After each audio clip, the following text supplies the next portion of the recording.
MP board के कक्षा 8वीं के स्टूडेंट के लिए त्रैमासिक परीक्षा का जो इम्पोर्टेंट पेपर है वो यहाँ पर मैं आपके लिए लेकर आ चुका हूँ। आप सभी बच्चों के लिए आपके एग्ज़ाम का स्टडी मटेरियल यहाँ पर हमारे इस चैनल पर अवेलेबल है।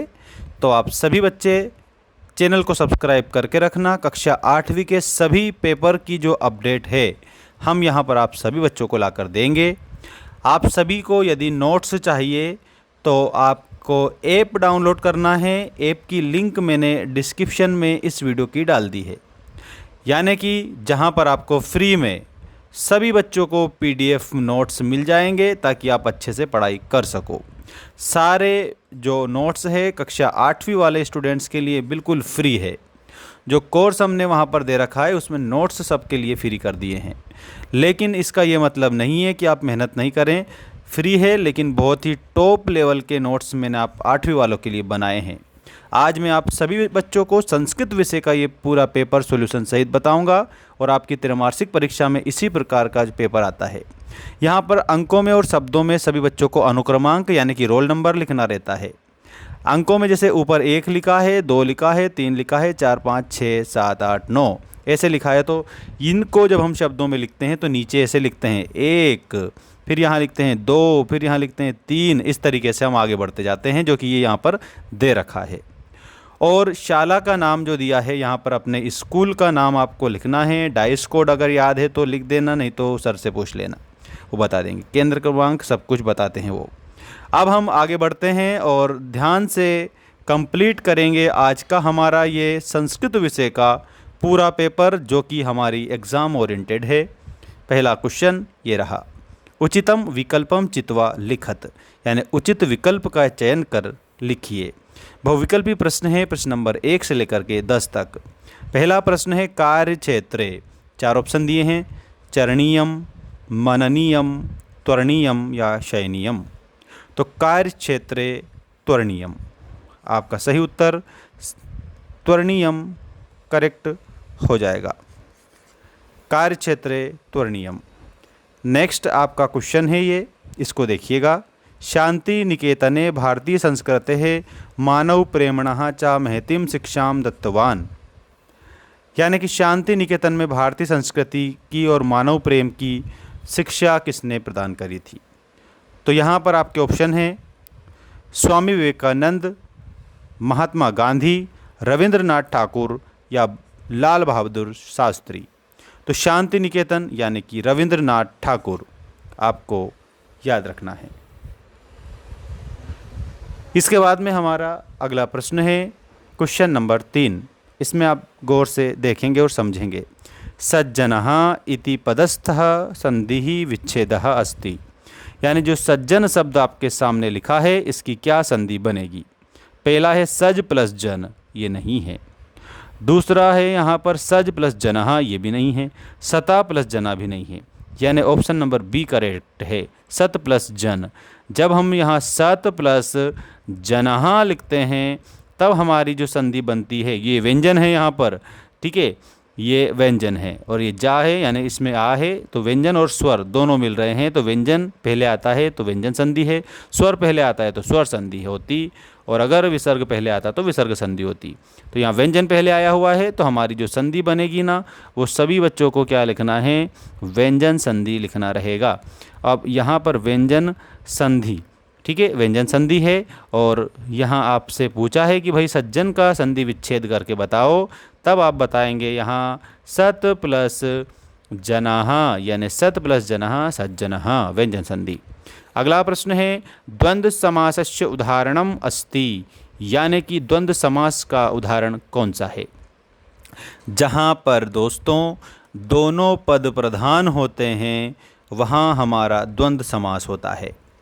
तो द्वंद्व समास में दोनों पद आता है, तो राम लक्ष्मण यहाँ 2 पद दिख रहे हैं, दोनों ही प्रधान हैं।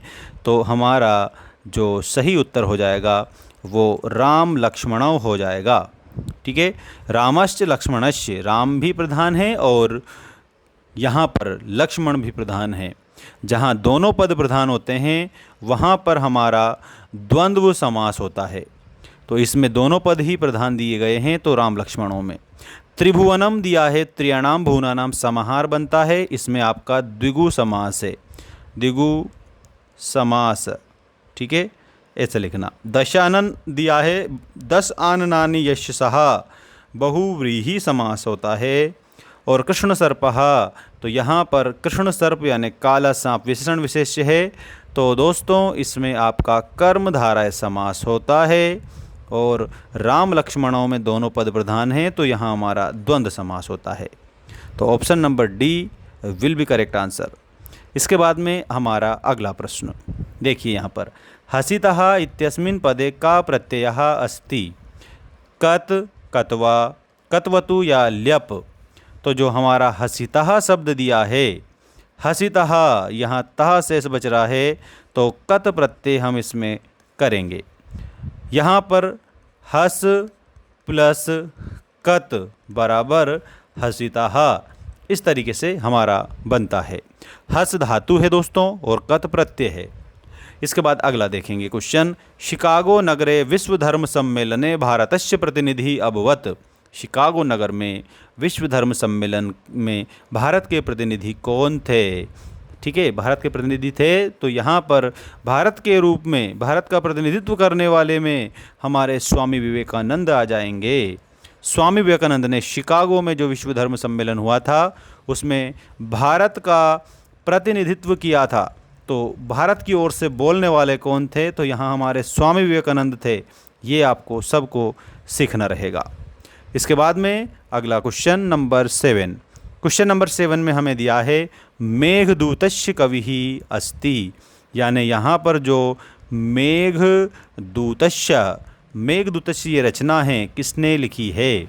माघ ने भी नहीं लिखी है, भारवी ने भी नहीं, भवभूति ने भी नहीं, यानी कि महाकवि कालिदास ने लिखी है। तो उत्तर में हमें महाकवि कालिदास लिखना रहेगा। तो महाकवि कालिदास करेक्ट आंसर हमारा हो जाएगा। नेक्स्ट है नर्मदा नद्याम अपरम नाम अस्ति। नर्मदा नदी का अपरम नाम क्या है? प्राचीन नाम क्या है? यहाँ पर आप सभी बच्चों को मंदाकिनी भी नहीं बताना है, ताप्ती भी नहीं बताना है। 2 ऑप्शन है कालिंदी और रेवा। तो दोस्तों कमेंट करके आप बताइएगा मुझे, जिसका भी आंसर सही रहेगा उसको हमारी तरफ से हार्ट मिल जाएगा। तो आपको समझ जाना है कि आपने आंसर सही बताया है। अगला क्वेश्चन है हमारा कामदगिरी इति स्थलम अस्ति। तो ये चित्रकूट नगरे, इसमें आंसर में आपको लिखना है चित्रकूट नगरे, ये आपका सही उत्तर इसमें होगा। और इसके बाद में क्वेश्चन नंबर 10।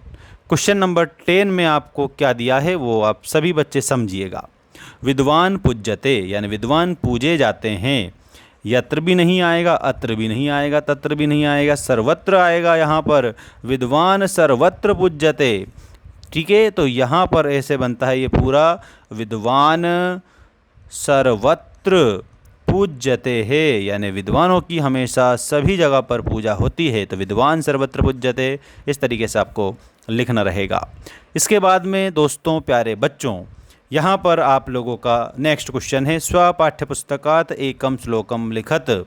तो इसमें आपको लिखना है विना वेदाम, विना वेदम, विना गीताम, विना गीताम, विना रामायणीं कथाम, विना रामायणीं कथाम, विना कवि कालिदासम, ठीक है, विना कवि कालिदासम भारतम भारतम नाही, ऐसे इसमें लिखना है। और इसके बाद में नेक्स्ट क्वेश्चन, निम्नलिखित संख्या संस्कृत शब्देषु लिखत। 28 दिया है, 20 को विंशति बोलते हैं, 8 को अष्ट बोलते हैं, तो अष्टाविंशति ही, अष्टाविंशति ही, ये 28 का ऐसे बनेगा। इसके बाद में 36 लिखा है, 30 को त्रिंशत बोलते हैं, 6 को षष्ठ बोलते हैं, तो षष्ठ त्रिंशत, षष्ठ त्रिंशत यानी 36।